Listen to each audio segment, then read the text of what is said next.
Making History from Joan of Arc to Dennis Rodman by Leslie Feinberg. Dedicated to two transgender warriors who fell in battle, Brandon Teena and Marsha P. Johnson.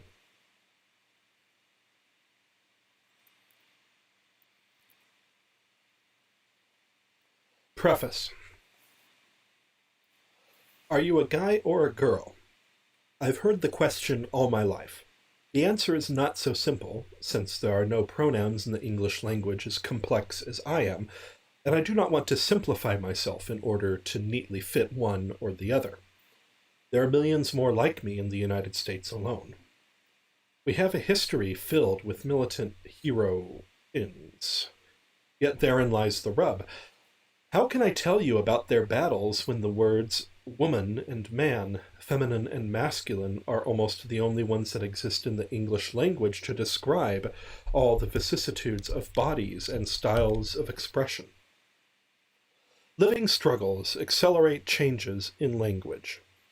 I heard language evolve during the 1960s when I came out into the drag bars of Western New York and Southern Ontario. At that time, the only words used to describe cut and seared yelled at us from the window of a screeching car filled with potential bashers.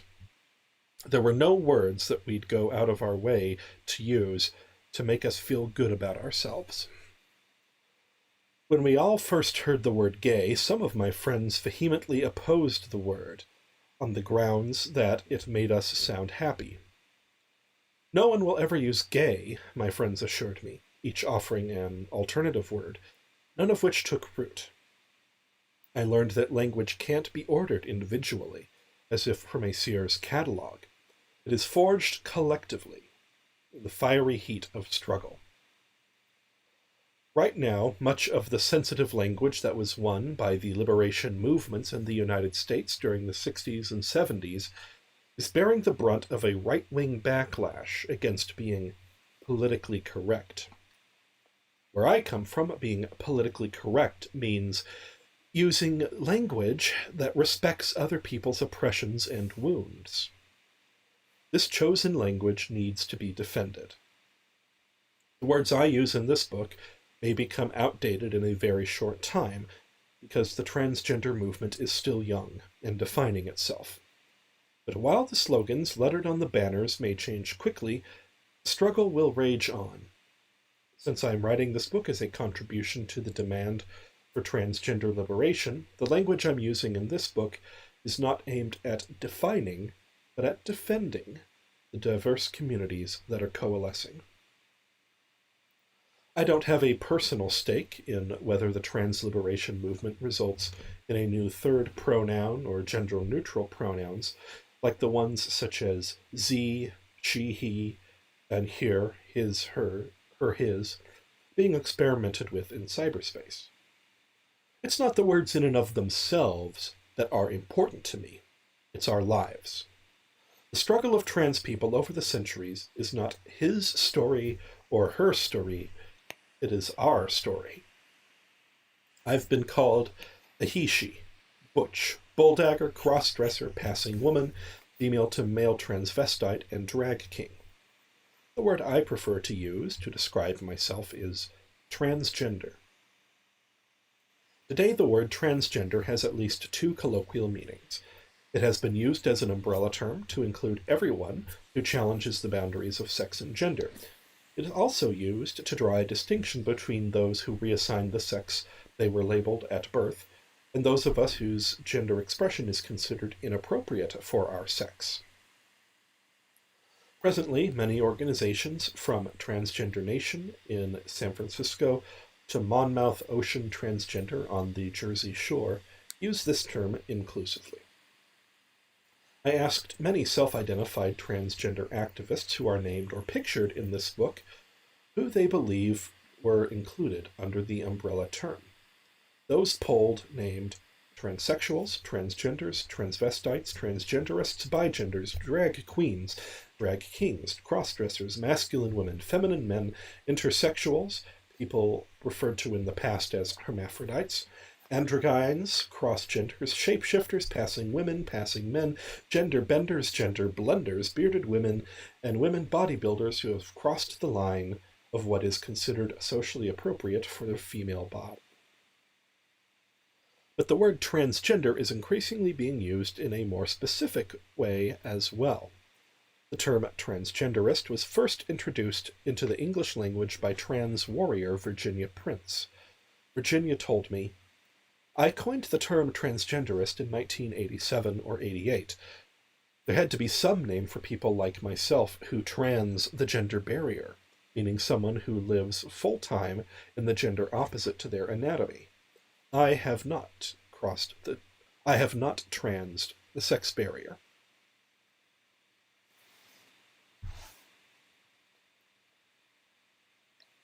As the overall transgender movement has developed, more people are exploring this distinction between a person's sex, female, intersexual, male, and their gender expression, feminine, androgynous, masculine, and other variations.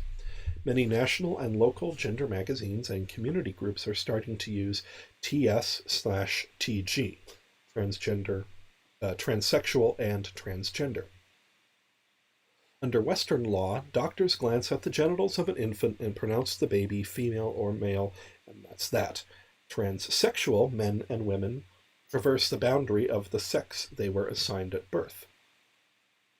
And in dominant Western cultures, the gender expression of babies is assumed at birth: pink for girls, blue for boys. Girls are expected to grow up feminine, boys masculine.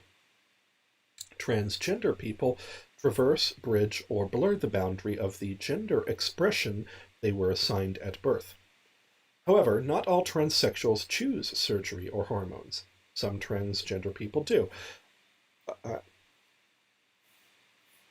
I am transgender, and I have shaped myself surgically and hormonally twice in my life, and I reserve the right to do it again. But while our movement has introduced some new terminology, all the words used to refer to our communities still suffer from limitations. For example, the terms like cross-dresser, cross-gender, male to female, and female to male reinforce the idea that there are only two distinct ways to be. You're either one side or the other, and that's just not true. Bigender means people have both a feminine side and a masculine side. In the past, most bigendered individuals were lumped together under the category of cross-dressers. However, some people live their whole lives cross-dressed. Others are referred to as part-time cross-dressers. Perhaps if gender oppression didn't exist, some of the part-timers would enjoy the freedom to cross-dress all the time, but bigendered people want to be able to express both facets of who they are.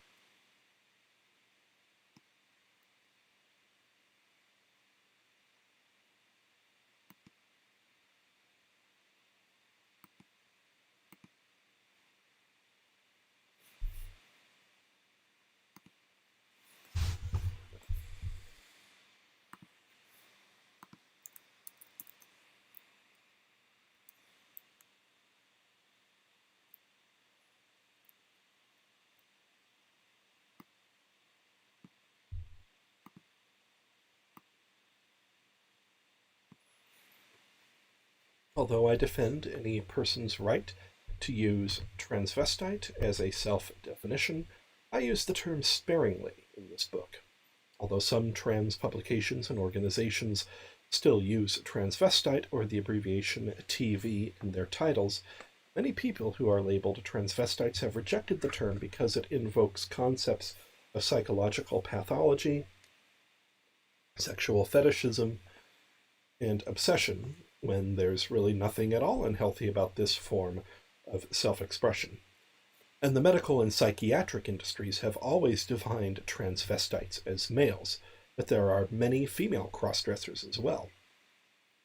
The words cross-dresser, transvestite, and drag convey the sense that these intricate expressions of self revolve solely around clothing. This creates the impression that if you're so oppressed because of what you're wearing, you can just change your outfit. But anyone who saw La Cage aux Folles, my apologies to any French speakers on the stream, remembers that the drag queen never seemed more feminine than when she was crammed into a three-piece man's suit and taught to butter bread like a real man. Because it is our entire spirit, the essence of who we are, that doesn't conform to narrow gender stereotypes. Many people who in the past have been referred to as cross-dressers, transvestites, drag queens, and drag kings today define themselves as transgender. Altogether, our many communities challenge all sex and gender borders and restrictions. The glue that cements these diverse communities together is the defense of the right of each individual to define themselves. As I write this book, the word trans is being used increasingly by the gender community as a term uniting the entire coalition. If the term had already enjoyed popular recognition, I would have titled this book Trans Warriors. But since the word transgender is still most recognizable to people all over the world, I use it in its most inclusive sense, to refer to all courageous trans warriors of every sex and gender, those who led battles and rebellions throughout history, and those who today muster the courage to battle for their identities and for their very lives. Transgender Warriors is not an exhaustive trans history or even the history of the rise and development of the modern trans movement. Instead, it is a fresh look at sex and gender in history and the interrelationships of class, nationality, race, and sexuality. Have all societies recognized only two sexes? Have people who traversed the boundaries of sex and gender always been so demonized? Why is sex reassignment or cross-dressing a matter of law? But how could I find the answers to these questions when it means wending my way through diverse societies in which the concepts of sex and gender shift like sand dunes over the ages? And as a white transgender researcher, how can I avoid foisting my own interpretation on the cultures of oppressed peoples' nationalities? I tackled this problem in several ways. First, I focused a great deal of attention on Western Europe, not out of unexamined Eurocentrism, but because I hold the powers that ruled there for centuries responsible for campaigns of hatred and bigotry that are today woven into the fabric of Western cultures and have been imposed upon colonized peoples all over the world. Setting the blame for these attitudes squarely on the shoulders of the European ruling class is part of my contribution to the anti-imperialist movements. I've also included photos from cultures all over the world, and I've sought out people from those countries and nationalities to help me create short factual captions. I tried very hard not to interpret or compare these different cultural expressions. The photographs are not meant to imply that the individuals pictured identify themselves as transgender in the modern Western sense of the word. Instead, I've presented their images as a challenge to the currently accepted Western dominant view that woman and man are all that exist, and that there is only one way to be a woman or a man. I don't take a view that an individual's gender expression is exclusively a product of either biology or culture. If gender is solely biologically determined, why do rural women, for example, tend to be more masculine than urban women? On the other hand, if gender expression is simply not something we are taught, why has such a huge trans segment of the population not learned it? If the two sexes are an immutable biological fact, why have so many societies recognized more than two? Yet while biology is not destiny, there are some biological markers on the human anatomical spectrum. So is sex a social construct, or is the rigid categorization of sexes the cultural component? Clearly, there must be a complex interaction between individuals and their societies. My interest in this subject is not merely theoretical. You probably already know that those of us who cross the cultural boundaries of sex and gender are paying a terrible price. We face discrimination and physical violence. We are denied the right to live and work with dignity and respect. It takes so much courage to live our lives that sometimes just leaving our homes in the morning and facing the world as who we really are is, in itself, an act of resistance. But perhaps you didn't know that we have a history of fighting against such injustice, and that today we are forging a movement for liberation. Since I couldn't include photos of all the hard-working leading activists who make up our movement, I have included a collection of photos that begins to illustrate the depth and breadth of sex and gender identities, balanced by race, nationality, and region. No one book could include all the sundry identities of trans individuals and organizations, which range from the Short Mountain Fairies from Tennessee to the Sisters of Perpetual Indulgence in San Francisco.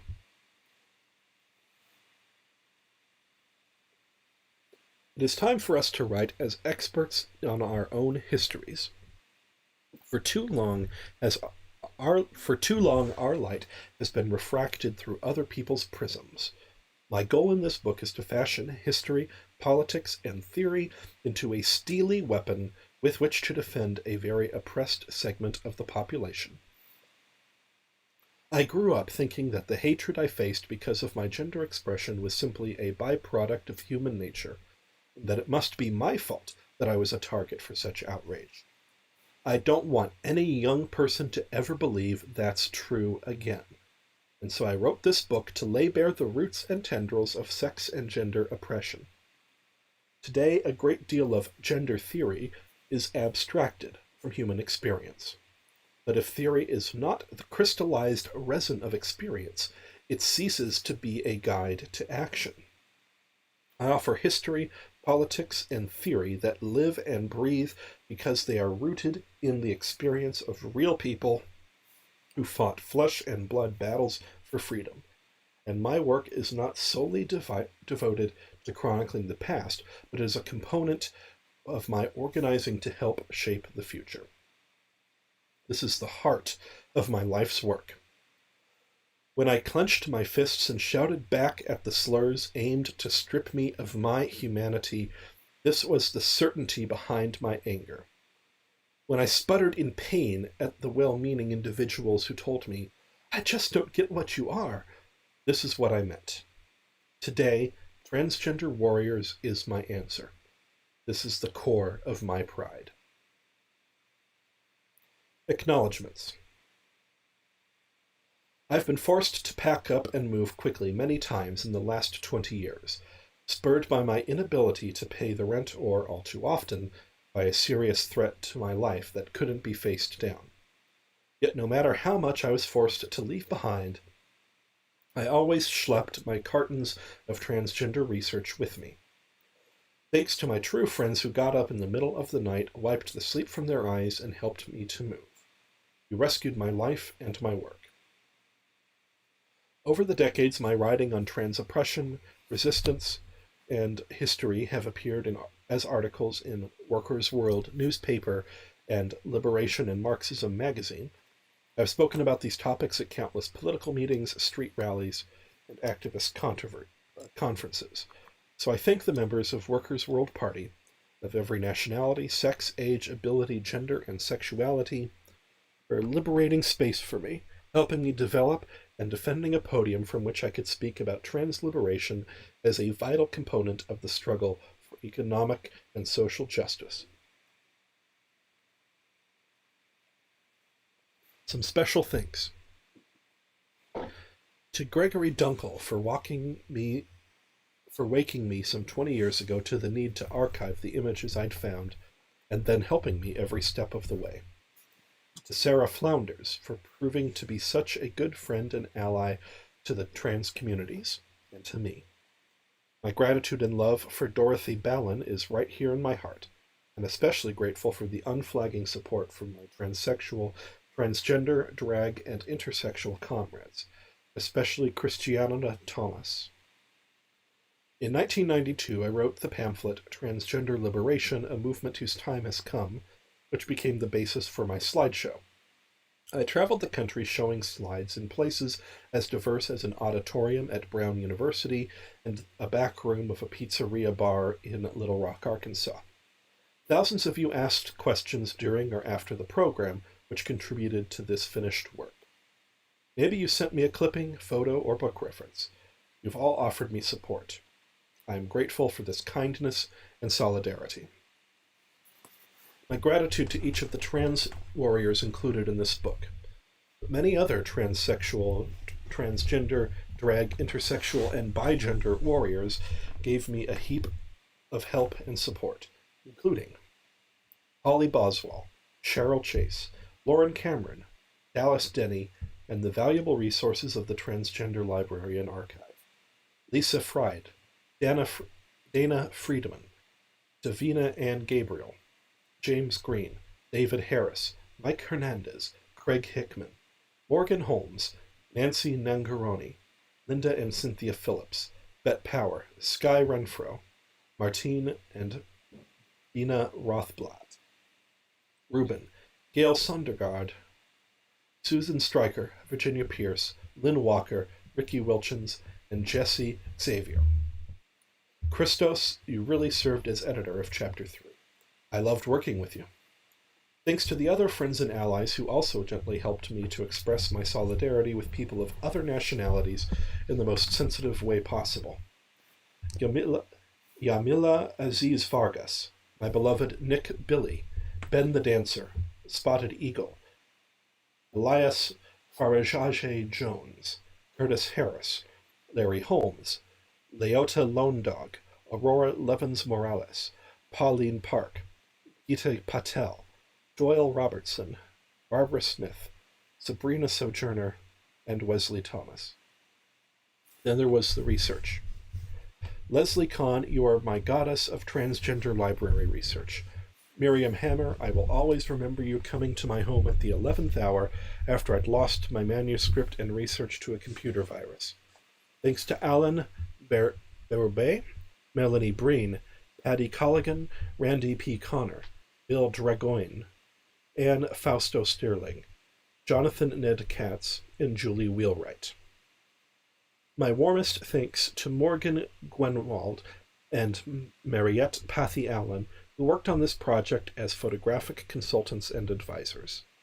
Amy Steiner, thanks. I owe a debt of gratitude to the many brilliant documentary and art photographers, amateur shutterbugs, graphic artists, and a wildly popular cartoonist, who all contributed to this book. Special thanks to Marcus Alonso, Alison Bechdel, Lauren Cameron, Stephanie Dumaine, Greg Dunkel, Robert Giard, Steve Gillis, Andrew Holbrook, Jenny Livingston, Vivian Moose, John Nafpilotis,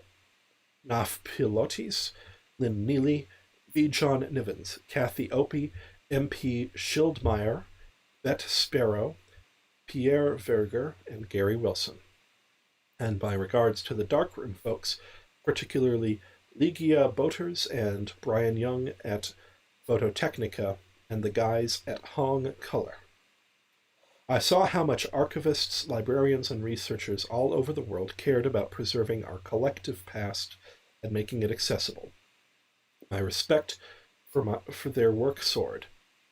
Special thanks to archivist Janet Miller and your uncommon vision, and the staffs of the Schomburg Collection, Museum of the American Indian, Smithsonian Institute, especially Vertis, Library of Congress, State Hermitage Museum of Russia, Mansell Collection, British Library, National Library of Wales, Royal Anthropological Institute, British Museum, Louvre, American Library Association, Bettman Archive, New York Public Library, Musée des Beaux-Arts de Rouen, Stadtlicht Museum, Clark Historical Library, Verger Institute, National Museum Stockholm, Cleveland Museum of Art, Guildhall Library, and Art Resource.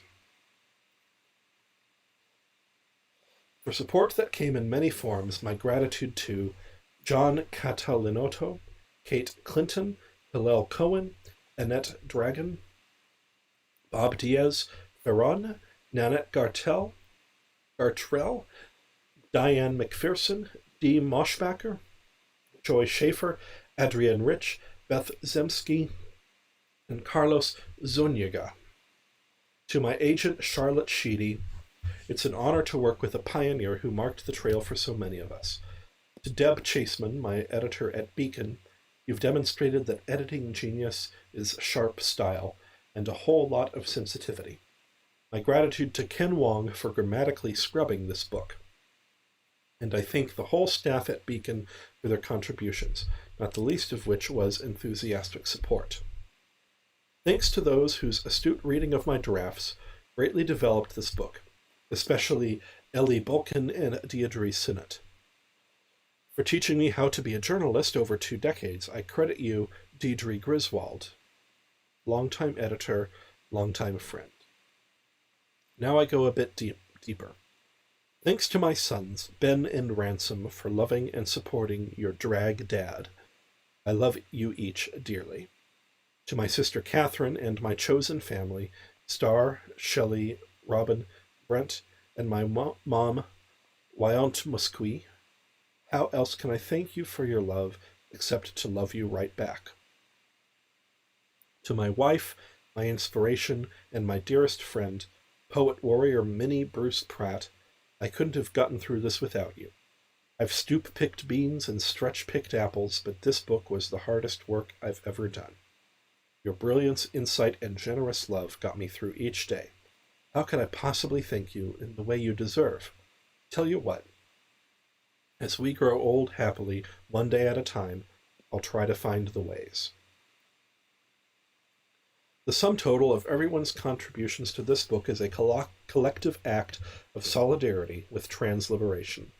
Since the movement to bring a better world into birth developed me and my worldview, I give this book and every cent of the advance royalties and author's wages back to the struggle to end all oppression.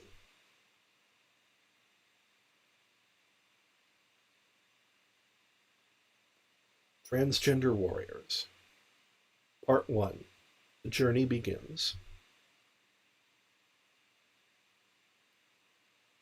And when the enthusiastic story of our time is told for those who are yet to be born, but announce themselves with a more generous face, we will come out ahead, those who have suffered most from it. From Before the Scales Tomorrow by Otto Rene Castillo, Guatemalan revolutionary, executed in 1967. Chapter 1.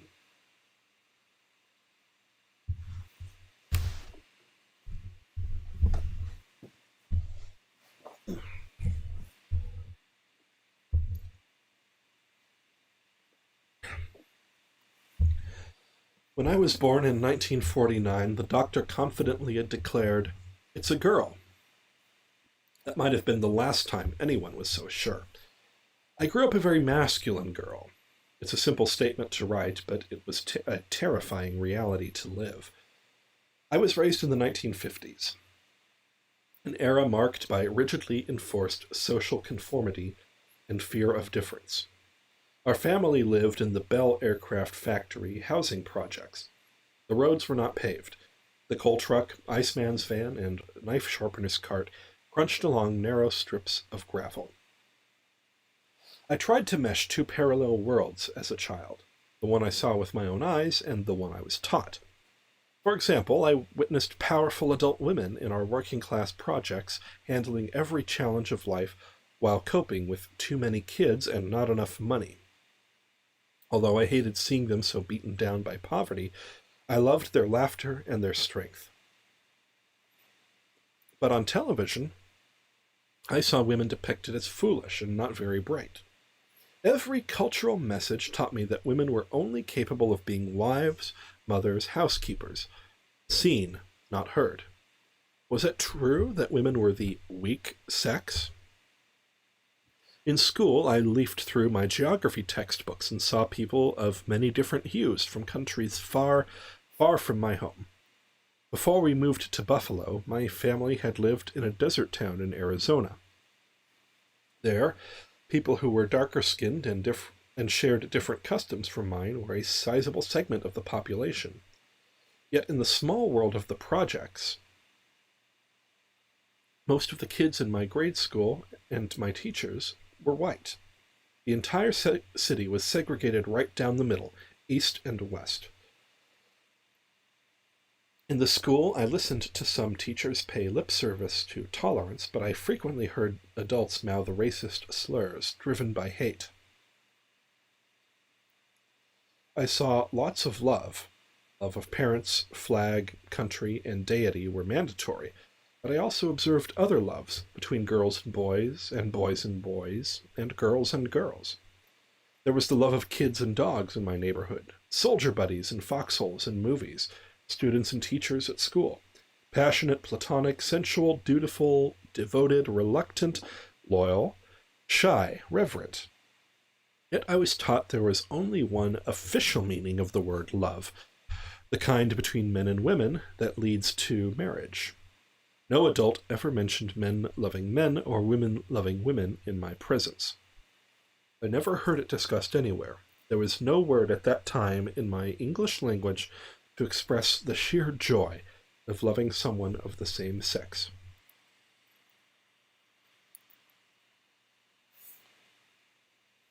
On these 2 pages, there are photographs. The description says, "Right. The author at about the age of 9. Far right. Christine Jorgensen in her home in 1984, sitting below a portrait of herself. Bottom right. Inside the police van are some of the 99 arrested for wearing women's clothes at the 1939 raid on a New York City mask ball."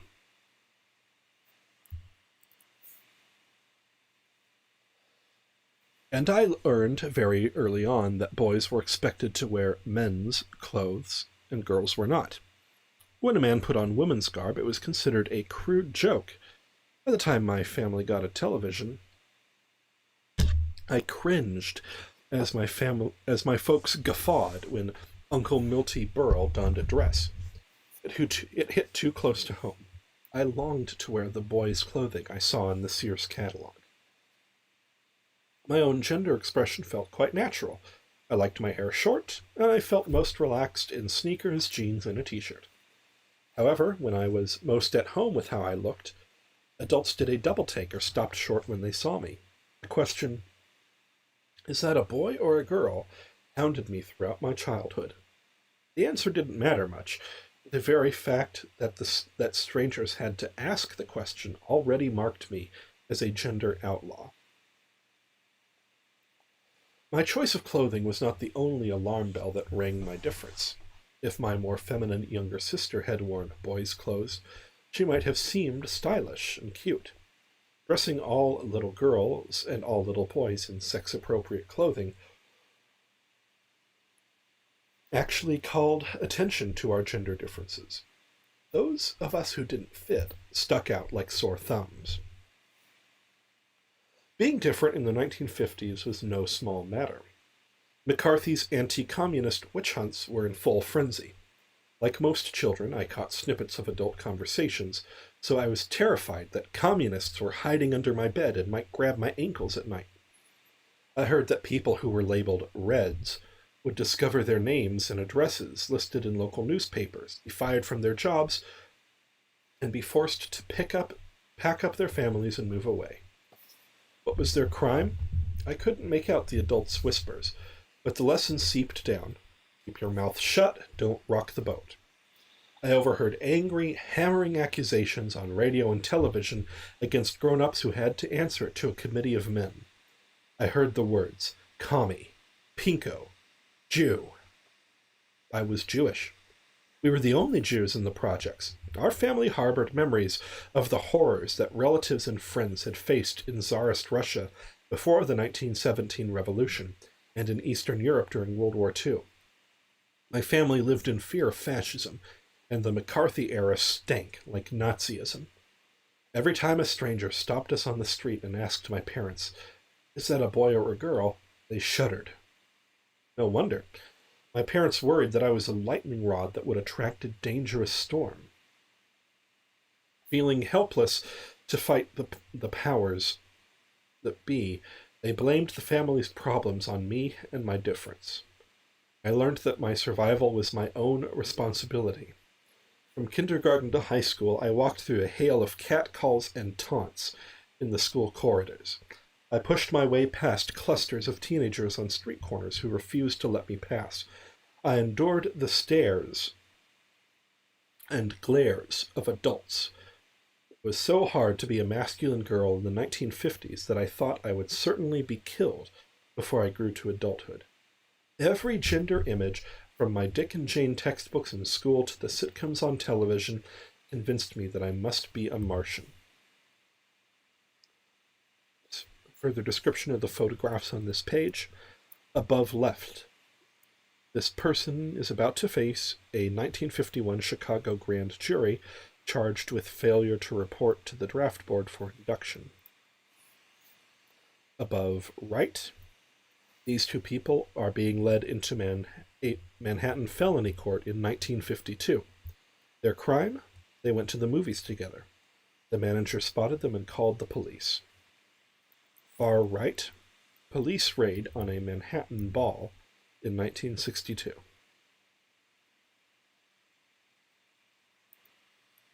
In all my years of childhood, I had only heard of one person who seemed similarly different.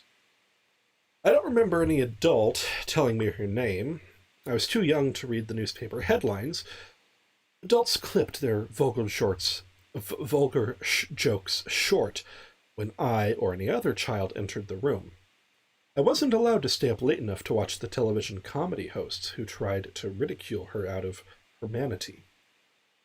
But I did know her name, Christine Jorgensen. I was 3 years old when the news broke that Christine Jorgensen had traveled from the United States to Sweden for a sex change from male to female. A passport agent reportedly sold the story to the media. All hell broke loose. In the years that followed, just the mention of her name provoked vicious laughter. The cruelty must have filtered down to me because I understood that the jokes rotated around whether Christine Jorgensen was a woman or a man. Everyone was supposed to easily fit into one category or another and stay there. But I didn't fit, so Christine Jorgensen and I had a special bond. By the time I was 8 or 9, I had asked a babysitter, "Is Christine Jorgensen a man or a woman?" "She isn't anything," my babysitter giggled. "She's a freak." Then I thought I must be a freak too, because nobody seemed sure whether I was a boy or a girl. What was going to happen to me? Would I survive? Would Christine survive? As it turned out, Christine Jorgensen didn't just endure, she triumphed. I knew she must be living with great internal turmoil, but she walked through the abuse with her head held high. Just as her dignity and courage set a proud example for the thousands of transsexual men and women who followed her path, she inspired me, and who knows how many other transgendered children. Little did I know then that millions of children and adults across the United States and around the world also felt like the only person who was different. I had no other adult role model who crossed the boundaries of sex or gender. Christine Jorgensen's struggle became a message to me that I wasn't alone. She proved that even a period of right-wing reaction could not coerce each individual into conformity. I survived growing up transgender during the iron-fisted repression of the 1950s. But I came of age and consciousness during the revolutionary potential of the 1960s. From the Civil Rights Movement to the Black Panther Party, from the Young Lords to the American Indian Movement, from the anti-Vietnam War struggles to women's liberation, the lesbian and gay movement had not yet emerged, but as a teenager, I found the gay bars in Niagara Falls, Buffalo, and Toronto. Inside those smoke-filled taverns, I discovered a community of drag queens, butches, and femmes. This was a world in which I fit. I was no longer alone. It meant the world to me to find other people who faced many of the same problems I did. Continual violence stalked me on the streets, leaving me weary, so of course I wanted to be with friends and loved ones in the bars. But the clubs were not a safe sanctuary. I soon discovered that the police and other enemies preyed on us there. Until we organized to fight back, we were just a bigger group of people to bash. But we did organize. We battled for the right to be hired, walk down the street, be served in a restaurant, buy a carton of milk at the store, play softball or bowl. Defending our rights to live and love and work won us respect and affection from our straight coworkers and friends.